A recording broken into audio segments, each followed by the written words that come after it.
شروع اللہ کے نام سے جو بڑا مہربان نہایت رحم والا ہے۔ حامیم، یہ کتاب خدائے غالب اور حکمت والے کی طرف سے نازل ہوئی ہے۔ ہم نے آسمانوں اور زمین کو اور جو کچھ ان دونوں میں ہے مبنی بر حکمت اور ایک وقت مقرر تک کے لیے پیدا کیا ہے، اور کافروں کو جس چیز کی نصیحت کی جاتی ہے اس سے منہ پھیر لیتے ہیں۔ کہو کہ بھلا تم نے ان چیزوں کو دیکھا ہے جن کو تم خدا کے سوا پکارتے ہو؟ ذرا مجھے بھی تو دکھاؤ کہ انہوں نے زمین میں کون سی چیز پیدا کی ہے یا آسمانوں میں ان کی شرکت ہے۔ اگر سچے ہو تو اس سے پہلے کی کوئی کتاب میرے پاس لاؤ، یا علم انبیاء میں سے کچھ منقول چلا آتا ہو تو اسے پیش کرو۔ اور اس شخص سے بڑھ کر کون گمراہ ہو سکتا ہے جو ایسے کو پکارے جو قیامت تک اسے جواب نہ دے سکے اور ان کو ان کے پکارنے ہی کی خبر نہ ہو۔ اور جب لوگ جمع کیے جائیں گے تو وہ ان کے دشمن ہوں گے اور ان کی پرستش سے انکار کریں گے، اور جب ان کے سامنے ہماری کھلی آیتیں پڑھی جاتی ہیں تو کافر حق کے بارے میں جب ان کے پاس آ چکا کہتے ہیں کہ یہ تو صریح جادو ہے۔ کیا یہ کہتے ہیں کہ اس نے اس کو از خود بنا لیا ہے؟ کہہ دو کہ اگر میں نے اس کو اپنی طرف سے بنایا ہو تو تم خدا کے سامنے میرے بچاؤ کے لیے کچھ اختیار نہیں رکھتے۔ وہ اس گفتگو کو خوب جانتا ہے جو تم اس کے بارے میں کرتے ہو، وہی میرے اور تمہارے درمیان گواہ کافی ہے، اور وہ بخشنے والا مہربان ہے۔ کہہ دو کہ میں کوئی نیا پیغمبر نہیں آیا، اور میں نہیں جانتا کہ میرے ساتھ کیا سلوک کیا جائے گا اور تمہارے ساتھ کیا کیا جائے گا۔ میں تو اسی کی پیروی کرتا ہوں جو مجھ پر وحی آتی ہے، اور میرا کام تو علانیہ ہدایت کرنا ہے۔ کہو کہ بھلا دیکھو تو اگر یہ قرآن خدا کی طرف سے ہو اور تم نے اس سے انکار کیا، اور بنی اسرائیل میں سے ایک گواہ اسی طرح کی ایک کتاب کی گواہی دے چکا اور ایمان لے آیا، اور تم نے سرکشی کی، تو تمہارے ظالم ہونے میں کیا شک ہے؟ بے شک خدا ظالم لوگوں کو ہدایت نہیں دیتا۔ اور کافر مومنوں سے کہتے ہیں کہ اگر یہ دین کچھ بہتر ہوتا تو یہ لوگ اس کی طرف ہم سے پہلے نہ دوڑ پڑتے، اور جب وہ اس سے ہدایت یاب نہ ہوئے تو اب کہیں گے کہ یہ پرانا جھوٹ ہے۔ اور اس سے پہلے موسیٰ کی کتاب تھی لوگوں کے لیے رہنما اور رحمت، اور یہ کتاب عربی زبان میں ہے اسی کی تصدیق کرنے والی، تاکہ ظالموں کو ڈرائے اور نیکوکاروں کو خوشخبری سنائے۔ جن لوگوں نے کہا کہ ہمارا پروردگار خدا ہے پھر وہ اس پر قائم رہے تو ان کو نہ کچھ خوف ہوگا اور نہ وہ غمناک ہوں گے۔ یہی اہل جنت ہیں کہ ہمیشہ اس میں رہیں گے، یہ اس کا بدلہ ہے جو وہ کیا کرتے تھے۔ اور ہم نے انسان کو اپنے والدین کے ساتھ بھلائی کرنے کا حکم دیا۔ اس کی ماں نے اس کو تکلیف سے پیٹ میں رکھا اور تکلیف ہی سے جنا، اور اس کا پیٹ میں رہنا اور دودھ چھوڑنا 2.5 برس میں ہوتا ہے، یہاں تک کہ جب خوب جوان ہوتا اور 40 برس کو پہنچ جاتا ہے تو کہتا ہے کہ اے میرے پروردگار، مجھے توفیق دے کہ تو نے جو احسان مجھ پر اور میرے ماں باپ پر کیے ہیں ان کا شکر گزار ہوں، اور یہ کہ نیک عمل کروں جن کو تو پسند کرے، اور میرے لیے میری اولاد میں اصلاح و تقوی دے۔ میں تیری طرف رجوع کرتا ہوں اور میں فرما برداروں میں ہوں۔ یہی لوگ ہیں جن کے اعمال نیک ہم قبول کریں گے اور ان کے گناہوں سے درگزر فرمائیں گے، اور یہی اہل جنت میں ہوں گے۔ یہ سچا وعدہ ہے جو ان سے کیا جاتا تھا۔ اور جس شخص نے اپنے ماں باپ سے کہا کہ اف اف، تم مجھے یہ بتاتے ہو کہ میں زمین سے نکالا جاؤں گا، حالانکہ بہت سے لوگ مجھ سے پہلے گزر چکے ہیں، اور وہ دونوں خدا کی جناب میں فریاد کرتے ہوئے کہتے تھے کہ کمبخت ایمان لا، خدا کا وعدہ سچا ہے، تو کہنے لگا یہ تو پہلے لوگوں کی کہانیاں ہیں۔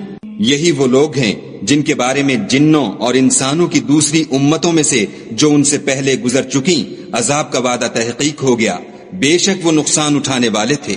اور لوگوں نے جیسے کام کیے ہوں گے ان کے مطابق سب کے درجے ہوں گے۔ غرض یہ ہے کہ ان کو ان کے اعمال کا پورا بدلہ دے اور ان کا نقصان نہ کیا جائے۔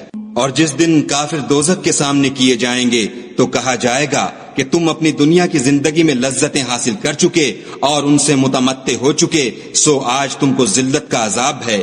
یہ اس کی سزا ہے کہ تم زمین میں ناحق غرور کیا کرتے تھے، اور اس کی کہ بد کرداری کرتے تھے۔ اور قوم عاد کے بھائی ہود کو یاد کرو کہ جب انہوں نے اپنی قوم کو سرزمین احقاف میں ہدایت کی، اور ان سے پہلے اور پیچھے بھی ہدایت کرنے والے گزر چکے تھے کہ خدا کے سوا کسی کی عبادت نہ کرو، مجھے تمہارے بارے میں بڑے دن کے عذاب کا ڈر لگتا ہے۔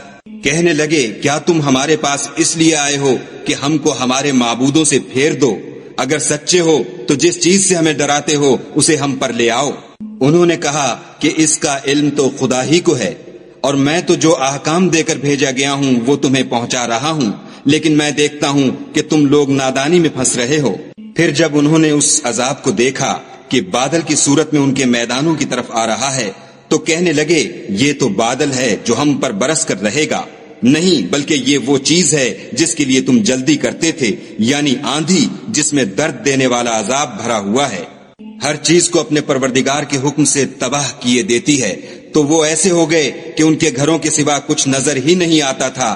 گناہ گار لوگوں کو ہم اسی طرح سزا دیا کرتے ہیں، اور ہم نے ان کو ایسے مقدور دیے تھے جو تم لوگوں کو نہیں دیے، اور انہیں کان اور آنکھیں اور دل دیے تھے، تو جبکہ وہ خدا کی آیتوں سے انکار کرتے تھے تو نہ تو ان کے کان ہی ان کے کچھ کام آ سکے اور نہ آنکھیں اور نہ دل، اور جس چیز سے استہزا کیا کرتے تھے اس نے ان کو آ گھیرا، اور تمہارے ارد گرد کی بستیوں کو ہم نے ہلاک کر دیا اور بار بار اپنی نشانیاں ظاہر کر دیں تاکہ وہ رجوع کریں۔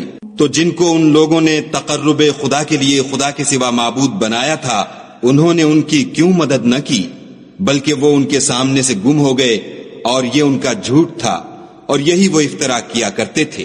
اور جب ہم نے جنوں میں سے کئی شخص تمہاری طرف متوجہ کیے کہ قرآن سنیں، تو جب وہ اس کے پاس آئے تو آپس میں کہنے لگے کہ خاموش رہو۔ جب پڑھنا تمام ہوا تو اپنی برادری کے لوگوں میں واپس گئے کہ ان کو نصیحت کریں۔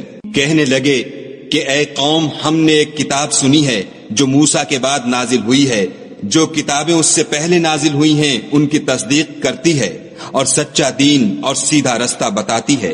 اے قوم، خدا کی طرف بلانے والے کی بات کو قبول کرو اور اس پر ایمان لاؤ، خدا تمہارے گناہ بخش دے گا اور تمہیں دکھ دینے والے عذاب سے پناہ میں رکھے گا۔ اور جو شخص خدا کی طرف بلانے والے کی بات قبول نہ کرے گا تو وہ زمین میں خدا کو عاجز نہیں کر سکے گا، اور نہ اس کے سوا اس کے حمایتی ہوں گے۔ یہ لوگ صریح گمراہی میں ہیں۔ کیا انہوں نے نہیں سمجھا کہ جس خدا نے آسمانوں اور زمین کو پیدا کیا اور ان کے پیدا کرنے سے تھکا نہیں، وہ اس بات پر بھی قادر ہے کہ مردوں کو زندہ کر دے؟ ہاں، وہ ہر چیز پر قادر ہے۔ اور جس روز انکار کرنے والے آگ کے سامنے کیے جائیں گے، کیا یہ حق نہیں ہے؟ تو کہیں گے کیوں نہیں، ہمارے پروردگار کی قسم حق ہے۔ حکم ہوگا کہ تم جو دنیا میں انکار کیا کرتے تھے اب عذاب کے مزے چکھو۔ پس اے محمد صلی اللہ علیہ وآلہ وسلم، جس طرح اور عالی ہمت پیغمبر صبر کرتے رہے ہیں اسی طرح تم بھی صبر کرو، اور ان کے لیے عذاب جلدی نہ مانگو۔ جس دن یہ اس چیز کو دیکھیں گے جس کا ان سے وعدہ کیا جاتا ہے تو خیال کریں گے کہ گویا دنیا میں رہے ہی نہ تھے مگر گھڑی بھر دن۔ یہ قرآن پیغام ہے، سو اب وہی ہلاک ہوں گے جو نافرمان تھے۔